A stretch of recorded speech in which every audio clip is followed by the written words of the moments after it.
gens, je suis Joanne Van Haaf et je te souhaite la bienvenue dans le journal d'une lectrice, autrice, éditrice de romance. Mais aujourd'hui, j'aimerais te parler de mon côté romancière et du fait que, oui, je parle quasi exclusivement de romance ces dernières années, mais je n'ai pas écrit que de la romance. Et il y a un débat. En fait, c'est un débat récurrent. En fait, c'est pas un débat parce que c'est unilatéral. C'est toujours les mêmes gens, c'est toujours les mêmes voix contrariantes qui veulent qu'on puisse ouvrir les romances parce que dans la vraie vie, les histoires d'amour ne se terminent pas toujours bien et donc ce serait bien d'avoir des romances.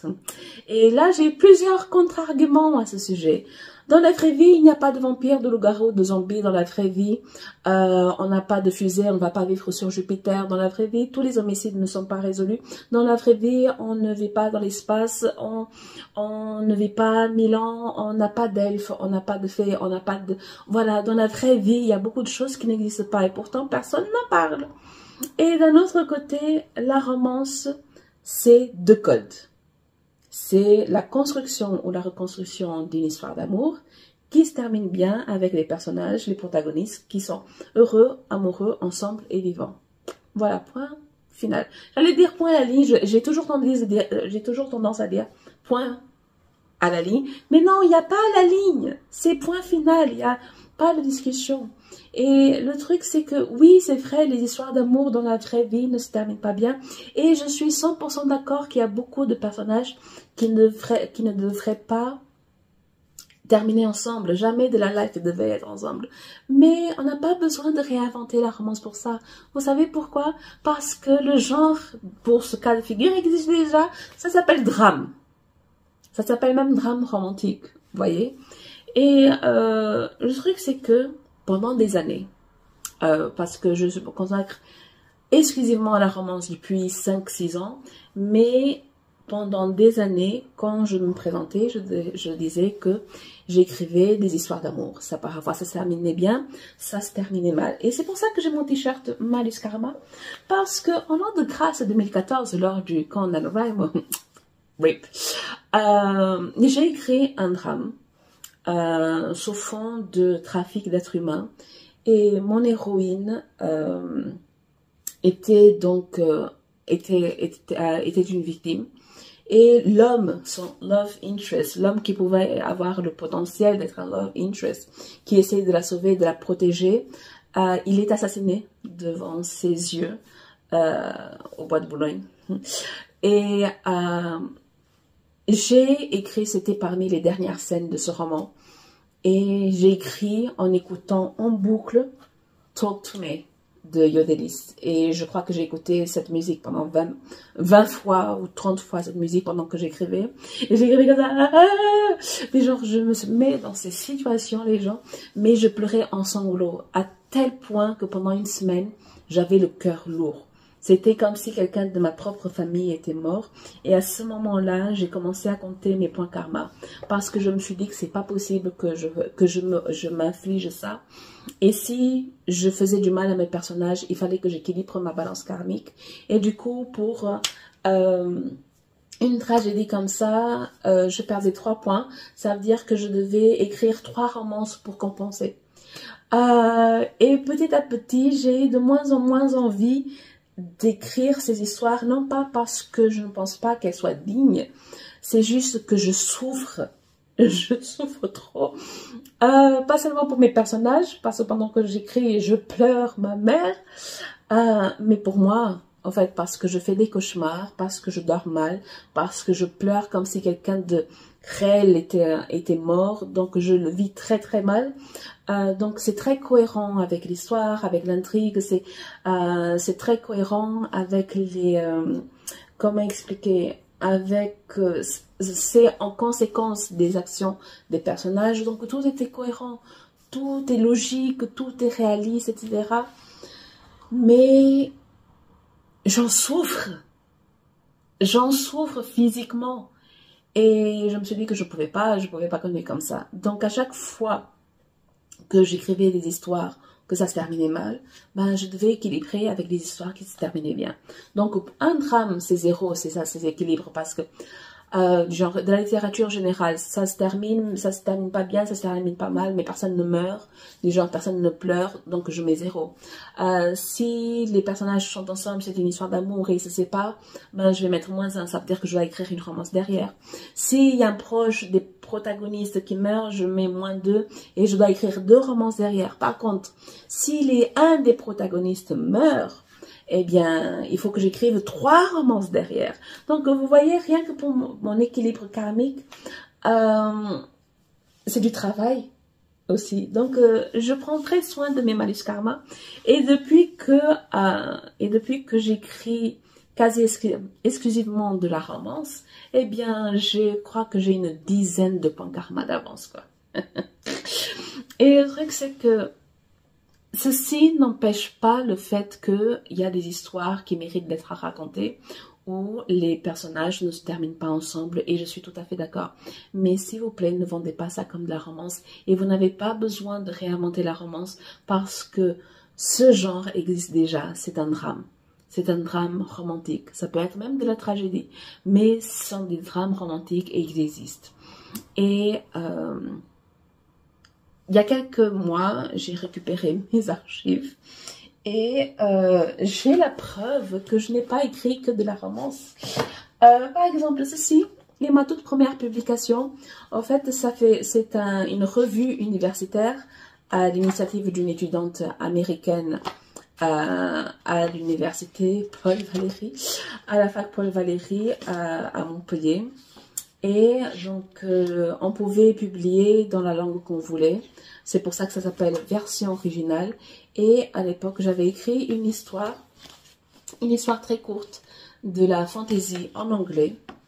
Et cette histoire très courte était la fondation de ma saga fantasy. En fait, c'était une fondation sans être une fondation parce que je racontais l'histoire du point de vue de la déesse.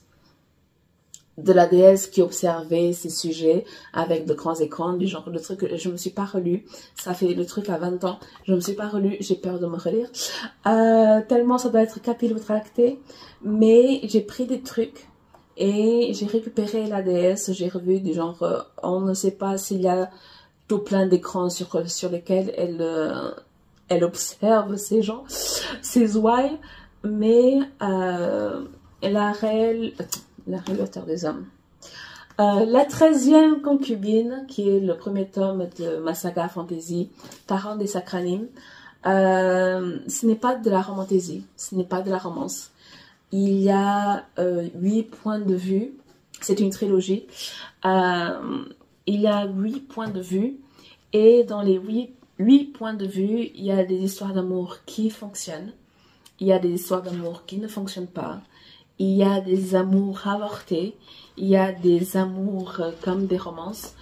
Et il ne faut pas chercher à lire la 13e concubine en s'attendant à ce que l'amour vainque tout.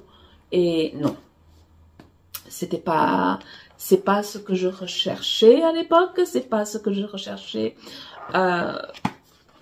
Si je reprends cette histoire-là pour la réalité parce qu'elle n'est plus disponible.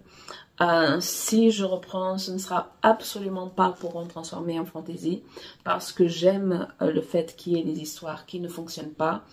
J'aime l'idée que il y ait des relations qui ne doivent pas être qui ne doivent pas survivre parce qu'elles sont toxiques. Il y a des relations mauvaises. Et du coup, oui les gens, je suis aujourd'hui une autrice de romance, mais j'ai déjà tué tout plein de relations. Pas forcément dans l'œuvre, mais j'ai détruit pas mal de relations et je crois qu'avec la 13e concubine ça va, mais je crois que c'est avec le 2e tome que j'ai commencé à perdre des points karma, mais à tout va, mais c'était laborieux. Mais avant ça, j'ai écrit de la poésie. Deception Square, c'est la place de la déception. Till death does do us part, jusqu'à ce que la mort nous sépare. Donc il y a plusieurs versions pour jusqu'à ce que la mort nous sépare. Il y a celle-là, il y a celle-là. Il y a Lady Birdism, du genre c'est des poésies en vrac. Et ça, c'était la première version de Till Death Do Us Part. Donc, je crois que j'ai 3 versions de Till Death Do Us Part. Oh, punaise. C'est du temps de Loulou. Loulou.com. Je sais que Loulou.com existe toujours. Mais voilà. Et c'était pas fait pour la vente. Hein. Surtout qu'il n'y a pas de ISBN, il n'y a pas de prix, il n'y a rien du genre. Je crois que j'ai fait ça, pas je crois, j'ai fait ça uniquement pour mon ego. Et 2005, ça c'était 2006, parce que j'ai tendance à signer mes livres papier, mais pas tous apparemment. Celui-là 2006, comme quoi c'est pas forcément mes 2006, 2007, 2007. Donc, oui, mais version originale continue d'être ma première publication. Je me souvenais pas du tout des dates auxquelles j'ai sorti mes recueils de poèmes. Et le truc, c'est que j'écrivais en anglais. À l'époque, je faisais partie d'un forum d'écrivains. C'était 2004, 2005, 2006. Je crois 2004 jusqu'à 2008. C'était sur MSN Groups. Et j'utilisais la poésie pour m'exprimer. Et c'était des poèmes pas forcément... Ils ne rimaient pas. Mais... j'avais le cœur brisé, en fait. Les gens autant, ça s'appelle Till Death Do Us Part. C'est jusqu'à ce que la mort nous sépare. C'est que la mort nous a séparés. Et ce sont des poèmes de deuil. C'est...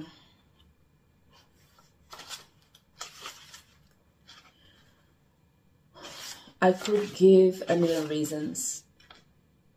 Get out of the dark. Ouais, sors de la pénombre. Hier. Et si tu me manques, seul. Dernier poème pour l'homme que j'aime.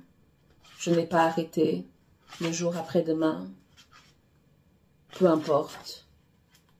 J'ai peur. Coupable. Il est silencieux. Silence. J'aurais souhaité, pendant que tu dors, ce que deviennent les rêves. Jusqu'à la mort. Game over. 365 jours. Besoin. Pourquoi? Je ne peux pas. Je ne sais pas. Chaise vide. J'étais là. Tu me manques.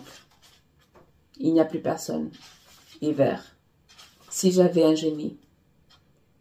Prière pour la personne qui est restée. Soleil de minuit.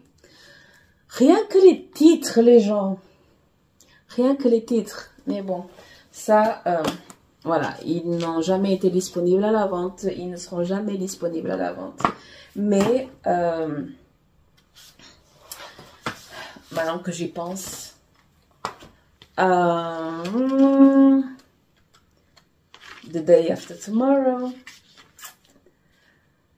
il y a un poème qui, le jour après-demain, et le truc c'est que, voilà, et qui dit, j'attends le jour après-demain, mais demain n'arrive jamais. Non. J'attends le jour après-demain, mais demain n'arrive pas. Et aujourd'hui ne se termine jamais. Et j'ai utilisé ce poème pour écrire un de mes drames, un de mes romans féminins, littérature générale, une de mes premières publications. C'était en 2013 ou 2014, la première, 2013 je crois pour la première édition. Et aujourd'hui ne se termine jamais. Ben, j'utilise le poème. Et j'utilise ce poème, j'attends le jour après-demain, mais demain n'arrive pas. Et aujourd'hui ne se termine jamais. Et ça parle d'affronter les démons, de faire son deuil, de se soigner, de guérir de ses blessures intérieures. Et là encore, quand je parle d'aujourd'hui ne se termine jamais, pour moi c'est un roman d'amour. Et c'est un roman d'amour au pluriel. Parce que c'est l'amour entre les sœurs, les jumelles, les héroïnes. C'est un amour familial, filial. C'est un amour fraternel avec leurs frères, avec leur grand-mère, avec leurs parents. Du genre, c'est une famille très soudée. Même si tout le monde a ses problèmes, du genre, c'est une famille très soudée. C'est l'amour amical parce que les proches, les amis autour des jumelles, ils sont là pour les soulever, pour les empêcher de se noyer. Et il y a de l'amour romantique aussi parce que une des jumelles, bon, elle enchaîne les aventures, elle n'a pas beaucoup de chance, alors que l'autre jumelle est en train de faire le deuil de son mariage, elle est veuve. Et c'est un roman qui se termine bien, mais il y a quand il ne s'agit pas de romance, il y a 1000 raisons pour qu'un roman se termine bien. Et du coup, je peux très bien dire sans spoiler que ce roman se termine bien, mais qu'est-ce qui se termine bien? Des genres, est-ce un point virgule, un point, on tourne la page, il y a un autre épisode, un autre chapitre qui commence. Des genres, qu'est-ce qui veut dire bien se terminer quand ce n'est pas une citation de romance? Et aujourd'hui ne se termine jamais, cette version-là est sortie en 2015, je crois, 2015, et c'était un tournant de mon écriture à l'époque. C'était un moment où mon écriture a évolué et je voulais que tout ce que j'écrivais par la suite corresponde à ce que j'avais écrit avec Aujourd'hui ne se termine jamais. Et pendant quelques temps, en fait c'est par palier, mon écriture évolue par palier, du genre il y a une grande évolution, après j'écris comme ça, et après 2-3 ans plus tard il y a une autre évolution et j'écris comme ça, etc.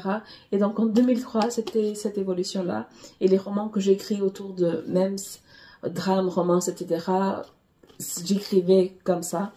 Et je suis très fière de ce roman qui m'a demandé 15 ans à être écrit parce que j'ai commencé quand j'étais au lycée en 98 parce que je suis vintage et j'étais trop immature pour écrire l'histoire que je voulais raconter. J'étais immature moi parce que j'avais 98, j'avais donc 16 ans et c'était des thèmes bien plus matures que voilà. Et j'étais immature dans mon écriture parce que j'avais 16 ans. Donc quand j'ai eu l'idée, j'étais en train de copier les Harlequins que je lisais, les Mills and Boon et compagnie, et ce n'était pas ça. J'ai essayé de réécrire pour le NaNoWriMo RIP en 2008. J'ai fait un truc monstre, un mammouth de quasiment 100 000 mots. Ce n'était toujours pas ça. Donc il m'a fallu 2013 pour que j'écrive enfin l'histoire que je voulais raconter. Et ça a valu le coup. Ça a valu le coup. Mais je n'ai pas écrit que de la poésie, du drame, du roman féminin surtout, ou alors de la fantaisie.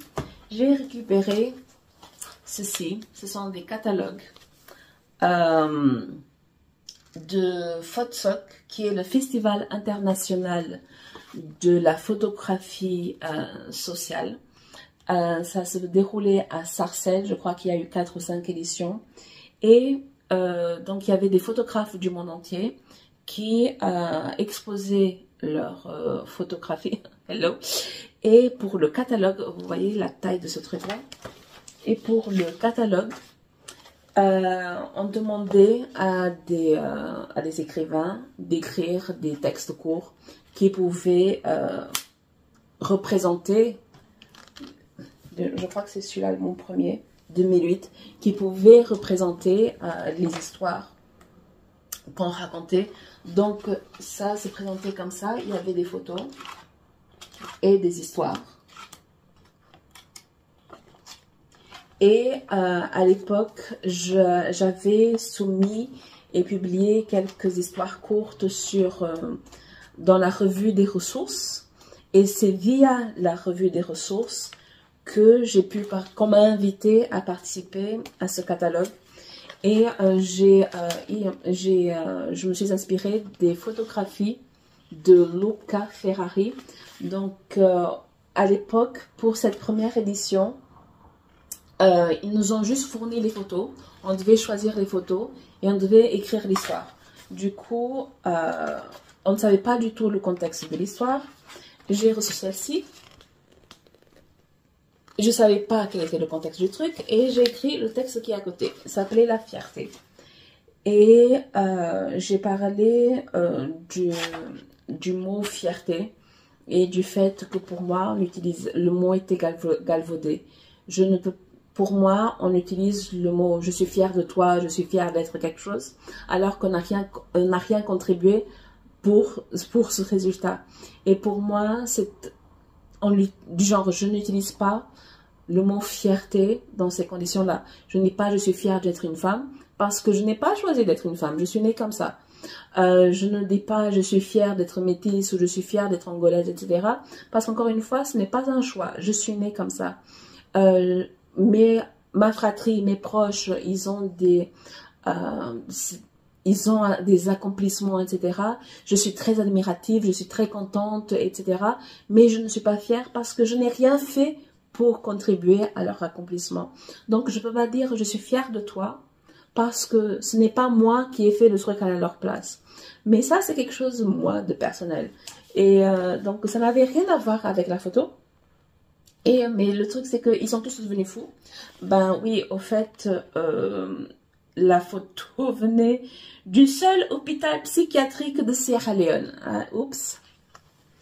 Et je crois qu'à partir de l'année suivante, c'était celle-là, 2011, pas l'année suivante, du festival suivant, ils ont donné le contexte. Et du coup, ça tombe bien, c'est juste là. Il y avait des photographies de l'orchestre, des photos de Vincent Boiseau, qui étaient à propos de la première orchestre symphonique de Kinshasa. Et donc, j'ai pris une photo d'une violoncelliste à côté d'un stand de dans le marché et j'ai écrit La marchande de qui était sur cette histoire-là. Et cette histoire m'a fait penser à...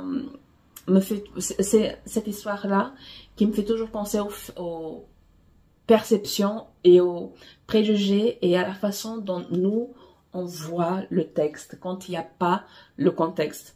Par exemple, je raconte le fait que pendant la journée, cette musicienne, elle vend des œufs et la cliente qui est en face, elle la méprise, etc. Elle achète ses œufs et s'en va. Et la nuit, parce que c'est le truc à la mode, tout le monde écoute la musicienne jouer et cette cliente est là et elle applaudit comme tout le monde parce que c'est là où il fallait être vue. Et j'ai juste raconté ça. Et une de mes bêta lectrices, elle a fait le commentaire « Ah, je trouve dommage qu'on parle des expatriés parce que ce soit cette image-là qu'on est, etc. » Mais moi, je dis « Mais à aucun moment je parle d'expatriés. À aucun moment je donne la couleur de peau de la cliente. À aucun moment je donne la nationalité de la cliente. À aucun moment je donne la classe sociale de la cliente. À aucun moment je parle du statut migratoire de la cliente. Parce que quand j'ai écrit cette histoire, ce que j'avais en tête, c'était le fait que la cliente appartenait à une classe sociale supérieure. Et on a des classes sociales supérieures en Afrique, hein. Des gens, c'était une femme riche, mais le truc c'est que côté Congo, Angola, les genres, peu importe la classe sociale, les maîtresses de maison, elles vont faire les courses, elles vont au marché. Du genre, ce sont elles qui gèrent l'argent, ce sont elles qui font le choix, du genre, elles peuvent aller avec les domestiques, avec le chauffeur, avec qui que ce soit, mais ce sont elles qui font les courses, elles vont dans le marché. Et pour moi, c'était cette image-là d'une femme qui appartenait à une classe supérieure à une classe aisée, qui était méprisante quand il fallait acheter ses œufs, mais au moment d'aller applaudir l'orchestre symphonique, ben elle était là, sans se rendre compte que la musicienne et la marchande d'œufs, ben c'était la même personne. Et c'est là que je me suis rendu compte, ben sans le contexte, notre histoire, notre réalité, la façon dont on voit le monde, notre perception va influencer notre lecture. Elle va influencer notre lecture. Jamais de l'existence, mais la femme expatriée qui vient avec son lot de problèmes n'est jamais passée par mon esprit quand j'ai décidé d'écrire cette histoire. Et enfin, il y avait... non, c'est pas celle-là, c'est celle-ci. La dernière fois que j'ai participé, c'était en 2012. Je ne sais même pas exactement c'était quelle... Ah, voilà, je l'ai. C'est Bénédicte, des photographies de Bénédicte Topous avec des parents et leurs enfants. Et j'ai pris cette photo-là, une mère avec son fils atteint de trisomie. Et donc, j'ai écrit une lettre et qui dit « Tu seras qui tu voudras, mon fils ». Donc, c'est ce que je considère de la littérature sociale, parce que je parle du monde, je parle de la société, je parle pas forcément des bonnes choses du monde, etc. Mais, et en plus, c'est pas des romans, c'est soit des nouvelles, soit des histoires très courtes du genre, qui font vraiment juste un paragraphe. Donc, oui, j'ai écrit autre chose que la romance. Oui, je sais que parfois, il y a des histoires qui ne demandent pas des fins heureuses. Oui, j'en ai écrit. J'ai perdu des points karma en cours de route, mais il y a une chose que je fais. Deux choses. La première chose, c'est que j'écris des histoires d'amour.